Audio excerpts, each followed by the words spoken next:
என்னோட பேர் சிவசண்முக சுந்தரம். விருதுநகர் மாவட்டம் ராஜமலை சட்டமன்ற தொகுதியில் வந்திருக்கோம். நாங்கள் அம்மாவோட கரங்களை வலுப்படுத்துறதுக்காக நாங்கள் இங்கே இவ்வளோ தூரம் பயணம் பண்ணி வந்திருக்கோம். எந்த சூழ்நிலையும் அம்மாவோட பயணம் பண்ணுறதா நாங்கள் அங்கே முடிவு எடுத்திருக்கோம். அம்மாவோட கருத்தும் அதுதான். அம்மா கிட்ட நாங்கள் பேசின கருத்தும் அதே கருத்து தான். அம்மாவோட கரங்களை வலுப்படுத்துறதா நாங்கள் உறுதியை கொடுத்துருக்கோம். அவங்களோட பாதையில் பயணம் பண்ணுறதா எங்களோட எண்ணமும் எதிர்காலமும் இருக்குங்கிறதையும் நான் அவங்களுக்கு சொல்லியிருக்கோம். எல்லா சூழ்நிலையிலையும் எங்களையும் அவங்கள பாதுகாக்கிறதா அவங்களும் சொல்லியிருக்காங்க. இது எங்களுக்கான ஒரு நல்ல உறுதியாக தான் நாங்கள் பார்க்குறோம்.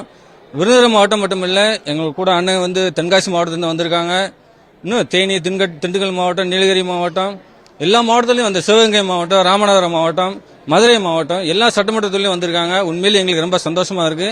எங்களோட எதிர்காலமும் இதை ஒரு நம்பிக்கையை கொடுத்துருக்காங்க. சின்னம்மா நம்பிக்கையை கொடுத்துருக்காங்க.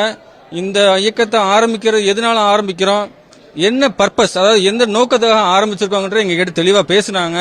அதையும் அந்த கருத்துக்களை நாங்கள் உள்வாங்கிக்கிட்டோம். அதே சமயம் எங்களோட கருத்துக்களையும் நாங்கள் அவங்க சொல்லியிருக்கோம். அதையும் எங்க உள்வாங்கி அதுக்கும் பதில் சொன்னாங்க. இந்த பதில் எல்லாமே எங்களுக்கு திருப்திகரமா இருந்தது. இனி எதிர்காலமும் எங்களோட பயணம் எல்லாமே சின்னம்மாவோட வழியில தான் இருக்குங்கிறத உறுதியாக சொல்லிக்கிறோம்.